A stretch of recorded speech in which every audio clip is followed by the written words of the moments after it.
বন্ধু, তোমার এই দলটা নিয়ে আমি তোমাকে কিছু প্রশ্ন জিজ্ঞাসা করব। সত্য হলে সত্য বলবা, মিথ্যা হলে মিথ্যা বলবা। অন্যায়ের কোনো প্রশ্নই নিবা না। বলো বিসমিল্লাহ। বিসমিল্লাহ। হাতটা একটু মুট করো। উপরে আছে এক চাঁদ এক সূর্য, আর নিচে আছো তোমরা এই আজব দলের আজব কিছু সাপোর্টার। কথা সত্য না মিথ্যা? সত্য। রাগ করলা? না না।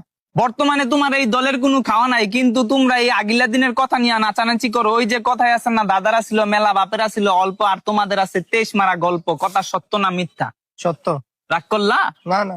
2014 বিশ্বকাপে তোমরা 7টা গোল খেয়েছে, এটা কাইতে ফিরে আসলে। এখন যদি তোমাদেরকে কেউ 7 আপ বলে যাওগা, তোমরা সেইটা ওই যে কথা আছে না, সোরের মার বড় গলা। কথা সত্য না মিথ্যা? সত্য। রাগ করলা? না। গত 24 বছর ধরে তোমরা বিশ্বকাপের সেমিফাইনালে উঠতে পারো না, এটা তুমিও বালা করে জানো, আমিও বালা করে জানি, কিন্তু তোমরা এটা মানতে রাজি না। তোমরা বর্তমান নিয়াসীরা অনেক চিল্লাপাল্লা করো। কথা সত্য না মিথ্যা? সত্য। রাগ করলা? না। বর্তমানে তোমাদের কোনো খাওয়া নাই, কিন্তু এটা নিয়াসীরা তোমরা অনেক চিল্লাপাল্লা করো, অনেক কন্ট্রোভার্সি করো। আমি যে তোমাকে এতক্ষণ বুঝাইলাম, এই আমার কথাই তুমি কি বুঝলা? এবার আমরা বিশ্বকাপ নেব।